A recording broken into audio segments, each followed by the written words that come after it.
எப்படி செய்யலாம்னு பார்க்கலாமா? பீஸ் வந்து நம்ம ரொம்ப பெருசா தான் எடுத்து போட்டு வச்சிருக்கோம். ஸோ இப்போ வந்து நம்ம ஒரு பெரிய நெல்லிக்காய் சைஸ் அளவு புளி எடுத்து நல்லா வாஷ் பண்ணி ஊற வச்சுக்கலாம். இப்போ நம்ம கரைச்சி எடுத்தாச்சு. இதுல மீடியம் சைஸ்ல ஒரு 3 தக்காளி எடுத்து கொஞ்சம் கொரன்னு அரைச்சி எடுத்து வந்து ஊத்திக்கிட்டு நெக்ஸ்ட் நம்ம இதுல வரமிளகா வந்து ஒரு 8 வரமிளகா எடுத்து ஆட் பண்ணிருக்கோம். 1 டீஸ்பூன் போல ஜீரகம் ஆட் பண்ணிக்கலாம். ஸோ இன்னைக்கு நம்ம ஒரு அரை முடி தேங்காய் தான் எடுத்திருக்கோம். ஸோ இதை வந்து நம்ம பல்ஸ் மோட்ல வச்சு அரைச்சிட்டு அப்புறம் நீங்க வந்து தண்ணி ஆட் பண்ணி நல்லா வெண்ணெயை அரைச்சி எடுத்து வந்துக்கலாம். ஸோ இப்போ நம்ம வந்து ரெடி பண்ணி எடுத்து வந்தாச்சு. பாருங்க இந்த மாதிரி இருக்கு உங்களுக்கு. நெக்ஸ்ட் நம்ம புளி கரைச்சல் ரெடி பண்ணியிருந்தோம்னா ஸோ அதுல ஊத்தி நம்ம கரைச்சி எடுத்துக்கலாம். இந்த மீன் குழம்பு பாத்தீங்கன்னா ரொம்ப டேஸ்டா இருக்குங்க. நம்ம இதுல வரமிளகா ஜீரகம் இதெல்லாம் தேங்காயிலே நம்ம அரைச்சி சேர்க்கறதுனால டேஸ்ட்டுமே ரொம்ப நல்லா இருக்குங்க.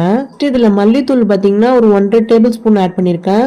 இப்ப நம்ம இதுல கொஞ்சமா உப்பு ஆட் பண்ணிருக்கோம். இது நல்லா கொஞ்சம் கூட கட்டியே இல்லாம கரைச்சி எடுத்துக்கலாம்.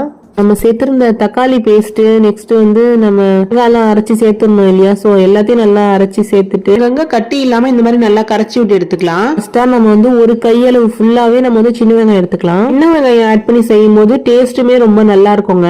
எந்த மீன் வாங்கினாலும் சரிங்க, இந்த மெத்தட நீங்க ஃபாலோ பண்ணி செஞ்சீங்கன்னா டேஸ்ட்டுமே ரொம்ப நல்லா இருக்குங்க. ஆனா நீங்க பல்லாரி வெங்காயம் ஆட் பண்ணாம சின்ன வெங்காயம் மட்டும் ஆட் பண்ணி செஞ்சு பாருங்க. நெக்ஸ்ட் நம்ம ஸ்டவ் ஆன் பண்ணி சில்வர் பாத்திரம் வச்சுக்கலாம். 3 டேபிள் ஸ்பூன் கடலை எண்ணெய் ஊத்திக்கிறேன். 1 டீஸ்பூன் கடுகு, 1 டீஸ்பூன் வெந்தயம் ஆட் பண்ணி நல்லா பொரிஞ்சதும் ஜீரகம் 1 டீஸ்பூன் ஆட் பண்ணி அப்புறம் நம்ம மீடியம் சைஸ்ல ஒரு ஆனியன் ஸ்லைஸா கட் பண்ணி வச்சிருக்கோம். சோ அதை ஆட் பண்ணிக்கலாம். 2 பச்சை மிளகாய் ஆட் பண்ணிருக்கேன். அப்புறம் சொல்ல மறந்துட்டேன், நம்ம சேர்த்திருக்கோம்ல வெந்தயம். சோ அது வந்து கரைஞ்சிடாம நீங்க பாத்துக்கணும், இல்லனா டேஸ்ட் வந்து ரொம்ப கசப்பா போயிடுங்க.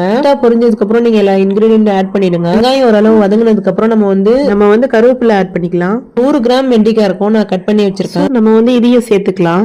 2 நிமிஷம் வதக்குனா போதும். ரொம்ப நேரம் வதக்கணும்னு எந்த அவசியமும் இல்லைங்க. உங்களுக்கு அந்த கொலகொலப்பு தன்மை மட்டும் லைட்டா போனா போதுங்க. வந்து அந்த கொலகொலப்பு தன்மை இருக்காதுங்க. இப்ப 2 டீஸ்பூன் வந்து மிளகாத்தூள் ஆட் பண்ணிக்கலாம். நெக்ஸ்ட் நம்ம அதுலயே ஒரு 1/2 டீஸ்பூன் மஞ்சத்தூள் ஆட் பண்ணிக்கிட்டோம். வீடியோ கிளிப் வந்து கட் ஆயிடுச்சுங்க.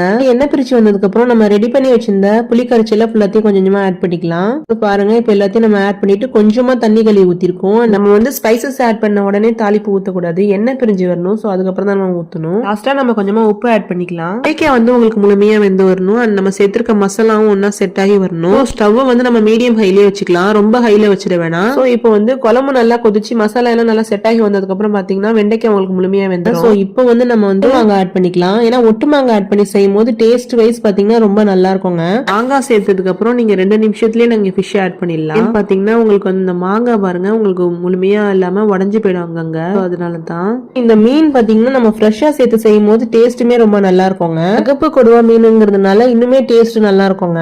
அதாவது மத்த மீனை விட இந்த குழம்பு நம்ம சேர்க்கிற இந்த ஃபிஷ் பாருங்க கொடுவா ஃபிஷ் அப்படிங்கறதுனால, சிகப்பு கொடுவா ஃபிஷ் அப்படிங்கறதுனால இன்னுமே டேஸ்ட் ரொம்ப நல்லா இருக்குங்க. ஏதாவது ஒரு டைம் நீங்க செஞ்சுட்டீங்க வச்சுக்கோங்களேன், நெக்ஸ்ட் டே வச்சு சாப்பிடும் போது